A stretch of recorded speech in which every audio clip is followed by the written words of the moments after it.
વડોદરાથી સમાચાર સામે આવી રહ્યા છે। વડોદરાના IOCL રિફાઇનરીમાં આગનો મામલો સામે આવ્યો છે। તો આગની જે ઘટના બની હતી, રિફાઇનરીમાં આગની ઘટનામાં મોત થયા છે। 10 કલાકની કામગીરી બાદ આગ આખરે કાબૂમાં આવી છે। આગમાં 2 યુવકોના મોત નીપજ્યા। જે ઘટના બની હતી આગની, તેમાં 2 યુવકોના મોત થયા છે। યુવાનોના પરિવાર વળતરની માંગ સાથે રિફાઇનરી પહોંચ્યો। મૃતકના પરિવાર સાથે કર્મચારી પણ હડતાલ પર ઉતર્યા છે। હડતાલ કરવામાં આવી રહી છે, જેમાં કોયલી રિફાઇનરી ફેરવાઈ પોલીસ છાવણીમાં પોલીસનો ચાપતો બંદોબસ્ત ગોઠવી દેવામાં આવ્યો છે। ડીસીપી, એસપી તેમજ પીઆઈ સહિતના પોલીસ કર્મીઓ તૈનાત કરવામાં આવ્યા છે। નાગરિકોનો આક્રોશ જોઈ અને બંદોબસ્ત ગોઠવવામાં આવ્યો, કારણ કે જે ઘટના બની હતી, બ્લાસ્ટ થયો અને 2 લોકોના મોત થયા। યુવાનોનો પરિવાર વળતરની માંગ સાથે રિફાઇનરી પહોંચ્યો। કર્મચારી પણ હડતાલ પર ઉતર્યા છે। મૃતકના પરિવારજનો દ્વારા ન્યાયની માંગ કરવામાં આવી છે। બીજી તરફ વડોદરાના IOCL રિફાઇનરીમાં લાગેલી આગનો મામલો સામે આવ્યો છે। 10 કલાકની કામગીરી બાદ આખરે આગ કાબૂમાં આવી છે, પરંતુ 2 લોકોના મોત થયા છે। તેનો પરિવાર રિફાઇનરી પહોંચી વળતરની માંગ કરી છે। વધુ વિગતો સાથે સંવાદદાતા નિલેશ બ્રહ્મભટ્ટ ફોન લાઈન પર જોડાઈ ગયા છે। જી, જે ઘટના બની હતી આગની, મૃતકના પરિવાર દ્વારા ન્યાયની માંગ તેમજ વળતરની માંગ કરાઈ છે, શું વિગત? જી, કોયલી IOCL રિફાઇનરીમાં લાગેલી ભયાનક આગના મામલે સતત 10 કલાકની ફાયર ફાઈટરોની કામગીરી બાદ આગ કાબૂમાં આવી।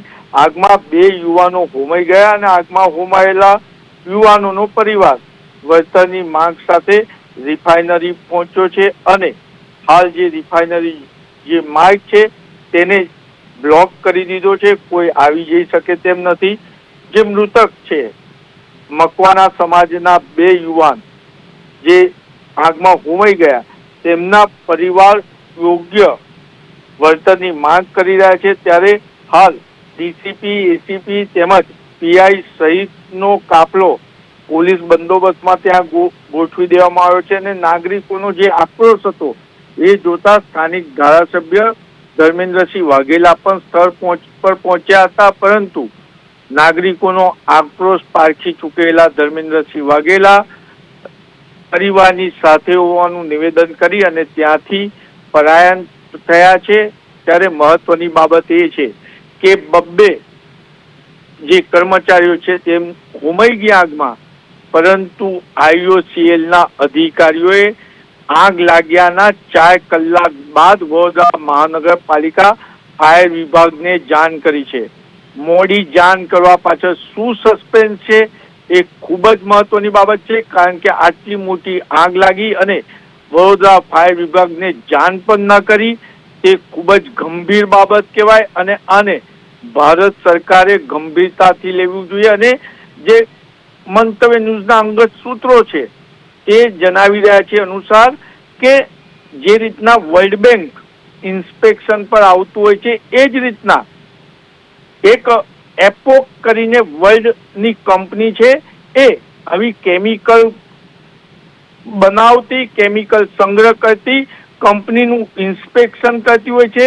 ત્યારે શું આ કંપની ઇન્સ્પેક્શનમાં આવવાની હતી તેથી આગ લગાવવામાં આવી હતી? કારણ કે એક આગ લાગે ત્યારે એક સિમ્પલ કારણ આપવામાં આવતું હોય છે, શોર્ટ સર્કિટ અને વેલ્ડિંગનું કારણ।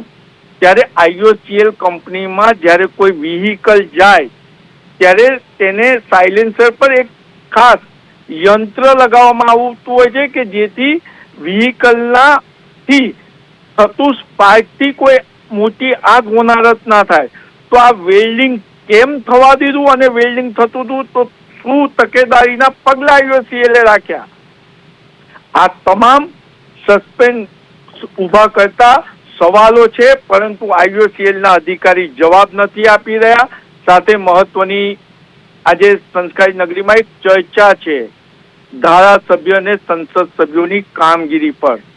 માત્ર સંસદ સભ્ય અને ધારાસભ્યો પોતાની સુવિધા જુએ છે, ત્યારે વડોદરા ફાયર વિભાગ પાસે ચીફ ફાયર ઓફિસર પણ કેટલા વર્ષથી નથી। ખર્ચા પાડવામાં આવે છે, પરંતુ ફાયરના કર્મચારીઓ છે તેમને યોગ્ય સુવિધાનો પણ અભાવ છે. ત્યારે માત્ર પ્રધાનમંત્રી નરેન્દ્ર મોદીના નામ પર જીતતા સંસદ સભ્યો અને ધારાસભ્યોએ વડોદરાના નાગરિકો માટે શું કર્યું તેવા સવાલો સંસ્કારી નગરજનો પૂછી રહ્યા છે. અને કમનસીબી છે કે જો આજે નેપ્તા જે આ બેન્ઝીન કેમિકલમાં આગ લાગી એની બાજુમાં જ નેપ્તાના પણ ટેન્કરો હતા, એમાં આગ પસરી હોત તો ભોપાલ કરતા પણ મોટી દુર્ઘટના થાત. પરંતુ વડોદરા શહેરને નવનાથ જ બચાવે છે. વડોદરાના સંસ્કારી નગરજનો ભગવાન ભરોસે હોય તેવું આજે દેવઉઠી 11 જે રાજકીય પક્ષના અગ્રણીઓ આવ્યા હતા તેમને પણ વરઘોડામાં ચર્ચા કરતા જાણવા મળ્યું છે. જી તમામ જાણકારી આપવા બદલ આપનો આભાર.